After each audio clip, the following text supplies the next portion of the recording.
क्या जम्मू कश्मीर के हालात बेहतर हो गए हैं? क्या हिंसा की घटनाएं बंद हो गई हैं? क्या वहां रहने वाले लोगों के लिए यह महफूज हो चुका है? क्या यहाँ अनुच्छेद 370 हटने के बाद सब कुछ सामान्य हो गया है? और क्या मौजूदा केंद्र सरकार कश्मीरी पंडितों के लिए यहाँ रहने लायक माहौल बना पाई है? इन सब सवालों को लेकर जम्मू कश्मीर में रहने वाले और यहाँ से विस्थापित हो चुके कश्मीरी पंडितों की राय मिली जुली है। जम्मू और कश्मीर में करीब एक दशक के बाद विधानसभा चुनाव हो रहे हैं। यहाँ 18 सितंबर, 25 सितंबर और 1 अक्टूबर को 3 चरणों में वोटिंग होगी और 8 अक्टूबर को मतगणना होगी। Bharatiya Janata party, national conference, people democratic party और कांग्रेस ने अपने अपने चुनावी घोषणा पत्रों में कश्मीरी पंडितों से संबंधित अपनी योजनाओं का जिक्र किया है।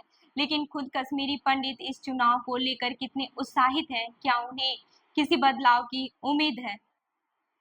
बता दें कि 90 के दशक में जब कश्मीर में चरमपंथ शुरू हुआ था तो कई कश्मीरी पंडितों को निशाना बनाया गया, उनकी हत्याएं हुई, उनकी संपत्ति को नुकसान पहुंचाया गया, जिसके कारण बड़े पैमाने पर कश्मीरी पंडितों का वहां से विस्थापन शुरू हो गया। वो जम्मू समेत भारत के अलग अलग शहरों में रहने लगे।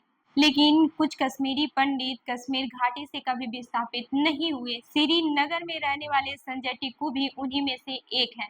विधानसभा चुनाव को लेकर वो कहते हैं, कश्मीरी पंडितों से फिर वही सब वादे किए जा रहे हैं जो सालों पहले किए जाते थे। मतलब साफ है कि इतने साल गुजर गए लेकिन कुछ नहीं बदला।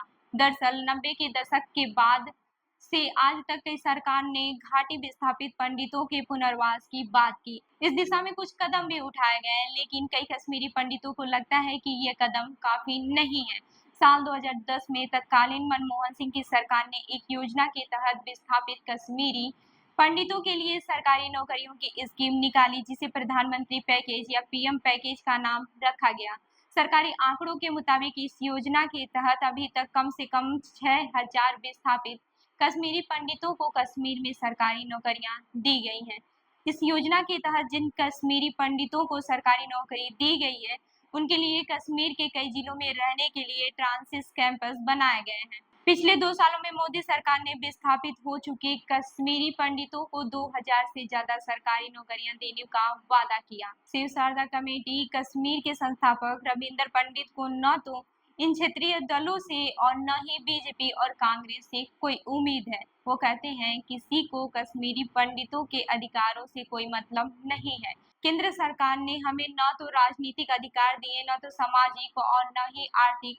हमें बेहद निराशा है। आपको बताते चले कि 2014 की विधानसभा चुनाव में त्रिशंकु विधानसभा बनने के बाद से बीजेपी और पीडीपी ने गठबंधन किया और मार्च 2015 में मिलीजुली सरकार बनाई।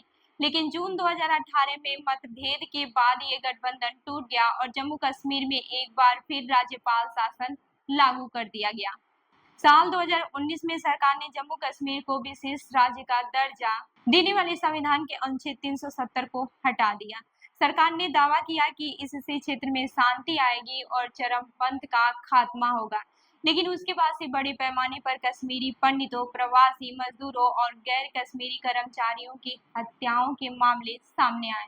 6 अक्टूबर 2021 को 70 साल के केमिस्ट माखनलाल बिंद्रा की श्रीनगर में गोली मारकर हत्या कर दी गई। इसके अगले ही दिन 7 अक्टूबर 2021 को श्रीनगर में ही कश्मीरी पंडित और एक शिक्षक की हत्या कर दी गई। 13 मई 2022 को कश्मीर के बड़गांव जिले में कश्मीरी पंडित और सरकारी कर्मचारी राहुल भट्ट की गोली मारकर हत्या कर दी गई।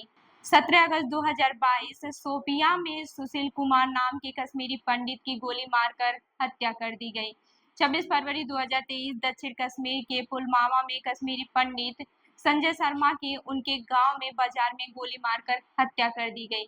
रविंद्र पंडित इसी बात पर सवाल उठाते हुए कहते हैं, सरकार के मुताबिक कश्मीर में 370 हटने के बाद पत्थरबाजी बंद हो गई, हड़तालें बंद हो गई, लेकिन कश्मीरी पंडितों की हत्याओं का सिलसिला तो लगातार जारी है। ऐसे में हम कैसे मान लें कि हालात बेहतर हो गए हैं और कश्मीरी पंडितों के लिए अब यहाँ बेहतर माहौल है। आपको बता दें कि पीपुल्स डेमोक्रेटिक पार्टी के प्रवक्ता मोहित भान कहते हैं, कश्मीरी पंडितों के लिए हमारी पहली प्राथमिकता होगी उनकी कश्मीर वापसी और उनका पुनर्निवास।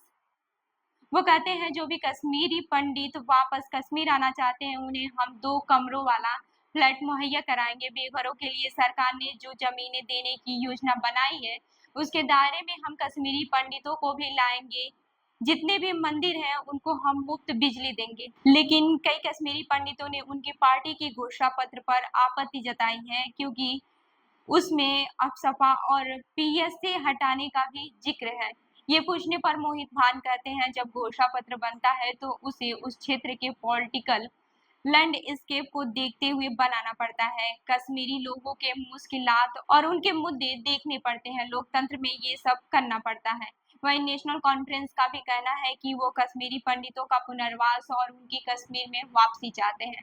पार्टी के प्रवक्ता इमरान नबी डार ने बीबीसी को बताया कि हम कश्मीरी पंडितों की वापसी और उनके पुनर्निवास, कश्मीर में पीएम योजना के तहत काम करने वाले पंडित कर्मचारियों के लिए रहने और बेहतर इंतजाम करेंगे। बहरहाल बीजेपी के जम्मू और कश्मीर के प्रवक्ता सुनील सेठी कहते हैं, कश्मीरी पंडितों के पुनर्निवास और सम्मान के साथ उनकी कश्मीर वापसी जरूरी है, लेकिन उसके लिए उनकी सुरक्षा के इंतजाम, उनके रोजगार के लिए भी चिंता करनी जरूरी है।